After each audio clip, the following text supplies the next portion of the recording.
اعوذ باللہ من الشیطان الرجیم بسم اللہ الرحمن الرحیم صلی اللہ علی النبی المصطفیٰ وآلہ الاطہار۔ ناظرین کرام السلام علیکم۔ آج ہم جس موضوع کو زیر بحث لائیں گے وہ ہے جنات۔ آج اس سلسلے میں پہلا پروگرام ہوگا، اور چونکہ یہ موضوع کافی ایک طویل اور وسیع موضوع ہے تو ہم کئی قسطوں میں اپنے مقصد کو بیان کریں گے۔ آج کی اس نشست میں ہم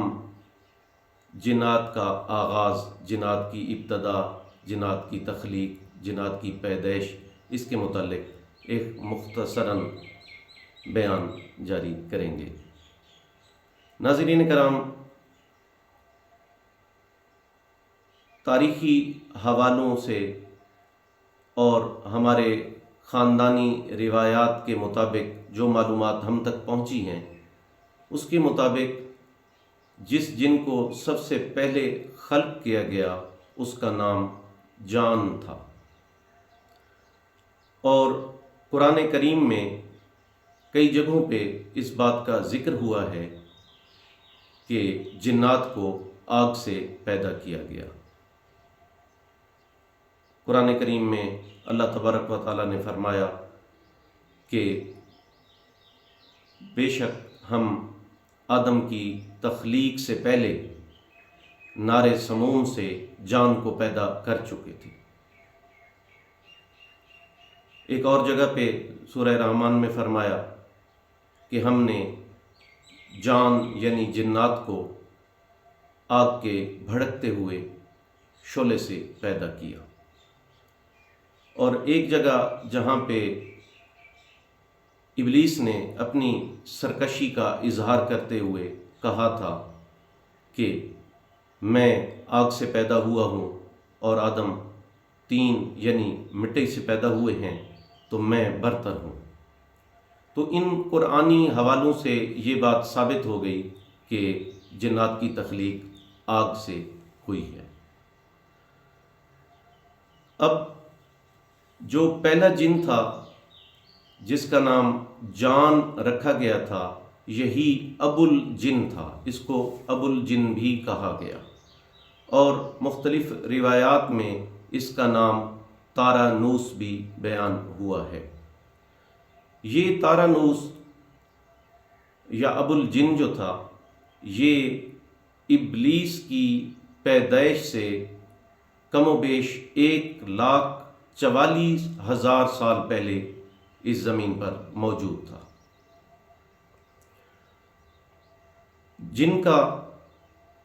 لغوی معنی ہے نظر نہ آنے والی مخلوق، کیونکہ جب ابو الجن پیدا ہوا تو اس نے اللہ تبارک و تعالیٰ کی بارگاہ میں دعا کی تھی کہ یا رب کریم، ہمارے اوپر کچھ خصوصی مہربانیاں کی جائیں۔ ایک دعا اس نے یہ کی تھی کہ ہم ہر کسی کو دیکھیں مگر ہم کسی کو نظر نہ آئیں، اور اس کی یہ دعا بارگاہ رب العزت میں قبول ہوئی تھی۔ دوسری دعا اس نے طول عمری کے لیے کی تھی۔ اس نے کہا تھا کہ اے رب کریم، ہمیں اتنی زیادہ عمر عطا کی جائے کہ ہم میں سے کوئی جن بڑھاپے تک پہنچنے سے پہلے نہ مرے۔ اور تیسری دعا اس نے یہ کی تھی کہ جب ہم بوڑھے ہو جائیں اور ہمیں موت آ جائے تو مرنے کے بعد ہم زیر زمین تحت الثری تک چلے جائیں، اور یہ دو دعائیں بھی اس کی شرف قبولیت پا گئی۔ ناظرین کرام، آپ بخوبی جانتے ہیں کہ جدید دور ہے، خلا سے لے کر زیر زمین تک وہ معلومات آپ کے سامنے پہنچ چکی ہیں جو اس سے قبل یا ہم سے پہلے آنے والے لوگوں کے معلومات میں وہ باتیں نہیں تھیں۔ یعنی زیر زمین جب ایک خاص فاصلے کے بعد اندر ایک پگھلا ہوا سیال مادہ ہے، اور ہم جیسا کہ بیان کر چکے ہیں جنات بھی آگ سے پیدا ہوئے ہیں، تو جیسے انسان مٹی سے پیدا ہوا اور مرنے کے بعد اس کو مٹی کے سپرد کر دیا جاتا ہے، اس کی قبر بنا دی جاتی ہے، ایسے جنات چونکہ آگ سے پیدا ہوئے ہیں تو تحت الثری میں جا کے مرنے کے بعد وہ پھر آگ سے ملحق ہو جاتے ہیں۔ جنات کی تخلیق کے بعد جنات میں چونکہ جنات آگ سے پیدا ہوئی مخلوق ہے تو ان میں سرکشی کا عنصر بہت زیادہ ہے، ہمیشہ سے یہ سرکش رہے ہیں۔ جنات کی ضمن میں چونکہ اگلے پروگراموں میں ہم تفصیل سے بیان کریں گے، تو اتنا میں بتا دوں کہ جنات کی تخلیق کے کافی لمبے عرصے بعد جب جنات میں سرکشی پیدا ہونے لگی تو ایک نیک جن کو ان کی ہدایت کے لیے مقرر کیا گیا، اور اس جن کا نام تھا چلپا نیس۔ یہ نیک جن تھا اور یہی پہلا شاہ جنات قرار پایا، اور بڑی طویل عرصے کے بعد جب وہ فوت ہوا تو اس کی جگہ ایک اور جن کو مقرر کیا گیا جس کا نام ہاموس تھا، اور ہاموس وہ جن تھا جس کے دور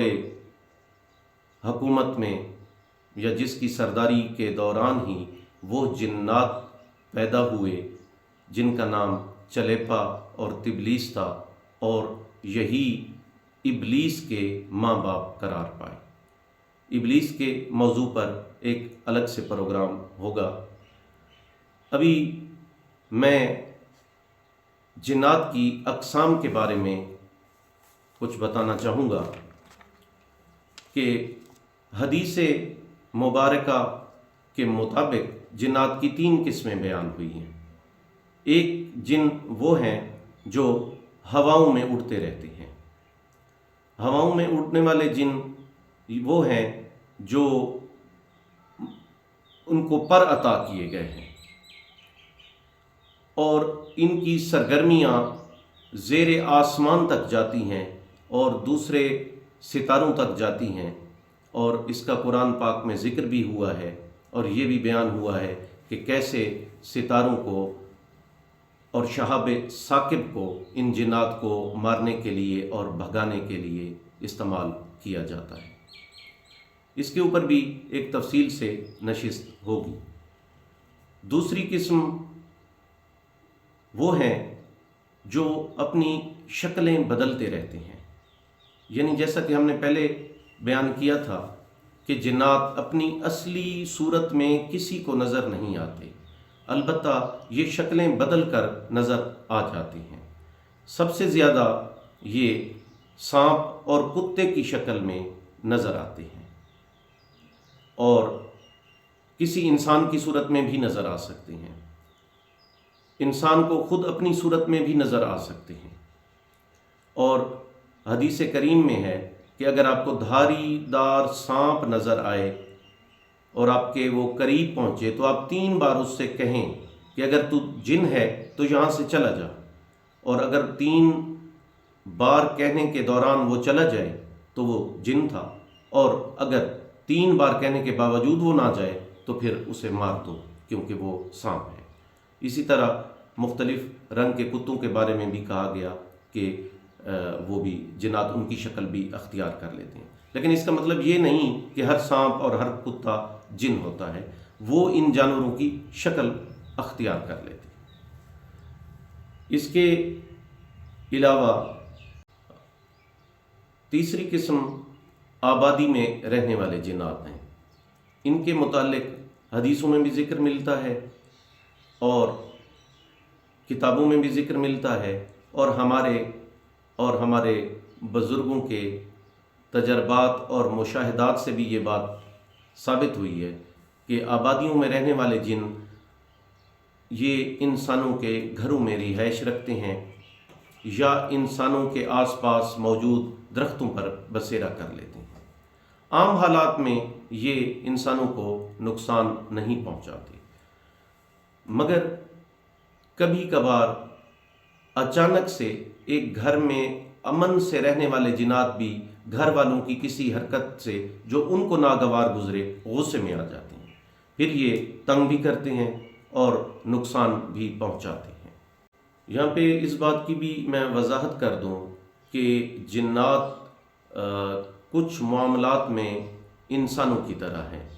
مثلا جنات میں نیک جن بھی ہوتے ہیں، برے اور سرکش جن بھی ہوتے ہیں۔ جنات کے عقائد بھی ہوتے ہیں، بلکہ میرے اپنے مشاہدے کے مطابق میرا واسطہ مسلمان جنات سے بھی ہوا اور عیسائی، سکھ اور ہندو جنات کے ساتھ بھی واسطہ ہوا۔ تو یہ انسانوں کی طرح مختلف عقائد بھی رکھتے ہیں،